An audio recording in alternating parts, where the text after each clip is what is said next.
తర్వాత ఈ యొక్క గుడి ప్రస్తుతానికి ఈ యొక్క ఇంతవరకు ఉండే తర్వాత 2011లో పక్కకు గుడి జాగా ఒక భక్తులు అమ్మితే అమ్మితే గుడి తరఫున తీసుకోవడం జరిగింది. ఆ పక్కకు తీసుకొని అందులో వైద్యశాల ప్రతిరోజు ఇంతకు ముందు నుంచి మాకు కూడా 30 సంవత్సరాల నుంచి కూడా వైద్యశాల ఉండే బయట కిరాయి తీసుకొని పెట్టుకునే వాళ్ళము. ఆ తర్వాత ఇక్కడే మా దేవస్థానంలో జాగా ఉంది కాబట్టి ప్రతిరోజు కూడా డాక్టర్లు వస్తారు, ఫిజిషియన్లు వస్తారు, గైనకాలజిస్టులు వస్తారు, తర్వాత ఐ స్పెషలిస్టులు వచ్చి మాకు టికెట్ వేల కేవలం 10 రూపాయలు మాత్రమే. ఆ 10 రూపాయలు ఎందుకంటే ఆ పైసలు తీసుకోకపోతే వాళ్ళకి మందు పనిచేసే ఉద్దేశంతో ఫస్ట్ 2 రూపాయలు ఉండే, తర్వాత 5 రూపాయలు 10 రూపాయలు పెట్టాం టికెట్. ఎంత పెద్ద డాక్టర్ వచ్చినా కానీ వాళ్ళు ఎంత పెద్ద వైద్యం ఉన్నా కానీ 10 రూపాయలతోనే వాళ్ళకు అయిపోతుంది. తర్వాత ప్రతి గురువారం గురుస్థానంలో అన్నదానం జరుగుతూ ఉంది. అలా జరుగుతూనే ఉంటుంది. ప్రతి గురువారం అన్నదానము కంటిన్యూగా జరుగుతూ ఉంటుంది. ప్రతి గురువారము 800 నుంచి 1000 మందికి అన్నదానం జరుగుతుంది ప్రతి గురువారం కూడా. ఇది కదా వెండి మండపము ఇక్కడ సికింద్రాబాద్లో కానీ హైదరాబాద్లో కానీ ఏ గుడిలో కానీ ఇంత పెద్ద సింహాసనం అన్నది ఎక్కడా లేదు. ఈ మండపం అన్నది ఈ దశావతారాలు కానీ సాయి లీలలు కానీ అక్కడ దాతల సహాయంతో ఇదంతా కూడా ఈ గుడి నడిచేది మొత్తం కూడా ఈ భక్తుల దాతల సహాయంతో. తర్వాత ఈ మండపం దగ్గర 400 కేజీల మండపం ఉంది. తర్వాత చుట్టుముట్టుకు వస్తే మొత్తం టోటల్గా 600 కేజీల అటువంటి వెండితో ఇవన్నీ చేయించాము. అక్కడ బాబా యొక్క విగ్రహం ఒక డాక్టర్ అమ్మకు బాబా కళ్ళలో వచ్చి చెప్పాడు, నేను పలానా నల్లగుట్ట సాయిబాబా గుడిలో ఉండాలనుకుంటున్నాను మనసులో చెప్పాడు. ఆమె వచ్చి అడిగింది, ఇక్కడ విగ్రహం పెడదాం అనుకుంటున్నామండి, ఎలాగంటే మా కోరిక ఉండే అనమాట.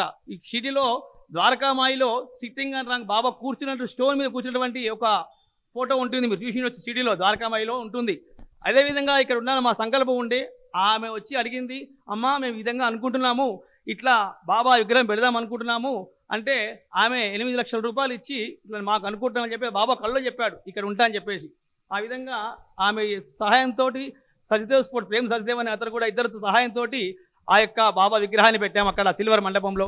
అదేవిధంగా 2002లో బాబా యొక్క పల్లకి సేవను కూడా పల్లకి సేవ ఉత్సవం జరుగుతుంది. అప్పుడు చెక్కదో ఉంటే తర్వాత అప్పుడు దాదాలు ఆర్వీఆర్ చౌదరి గారని వారు కూడా ఆ వెండి పల్లకి గారు ఇచ్చారు.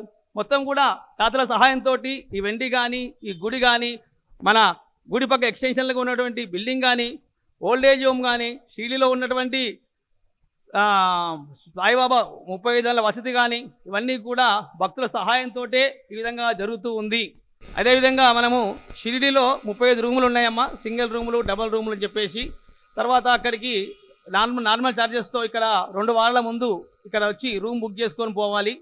తర్వాత షామీర్పేటలో old age home Shri Sai old age home అని ఉంది. షామీర్పేట మెయిన్ రోడ్డుకు పక్కనే ఉంది.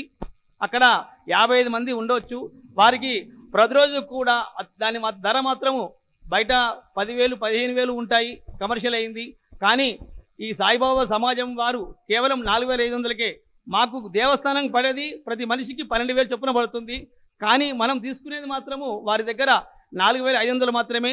వారికి మార్నింగు టీ మరియు బ్రేక్ఫాస్టు, మధ్యాహ్నం భోజనము, ఈవినింగు టీ బిస్కెట్లు, అదే రాత్రికి భోజనము కానీ రొట్టె కానీ వెళ్ళి తింటే వాళ్ళకి అది ఈ విధంగా జరుగుతుంది.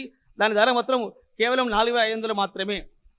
చాలా ప్రశాంతంగా ఉంటుంది. అక్కడ కూడా బాబా విగ్రహం పెట్టాము, చాలా ప్రశాంతంగా ఉంటుంది. అందరూ ఉన్నవాళ్ళు కూడా చాలా సంతోషంగా హ్యాపీగా ఫీల్ అవుతున్నారు అందరూ ఉన్నవాళ్ళు. ఈ దేవాలయంలో 4 అర్చకులు ఉన్నాము. తర్వాత పక్కనే దత్తాత్రేయ మండపం కూడా ఉందండి, అదొకసారి చూద్దాము. దానికి కూడా 2013లో దత్తాత్రేయ విగ్రహం పెట్టాము. ఈ మధ్యలో పోయిన సంవత్సరం 2022లో దాతల సహాయంతో 75 కేజీల వెండితో అది నిర్మించాము. ఒక భక్తుడు ఉన్నాడు, అతను న్యూజిలాండ్లో ఉంటాడు, అతని పేరు రాహుల్ సిరిగిరి. ఆ భక్తునికి ఈ గుడి అంటే చాలా ప్రత్యేకమైనటువంటి అభిమానము. అతను వచ్చినప్పుడల్లా 5 లక్షలు కానీ 10 లక్షలు కానీ ఏం కావాలండి పూజారి గారు మనం ఏం చేయాలి అంటే దానికి 10 కోట్లు వెండి అవుతుందంటే ఓకే అని చెప్పడం. కానీ అతను ఒక దగ్గర 40 లక్షల దాకా ఈ దేవస్థానానికి డొనేషన్ చేశాడు. తక్షశిల మీడియా ఛానల్ని సబ్స్క్రైబ్ చేయండి, లైక్ చేయండి, షేర్ చేయండి.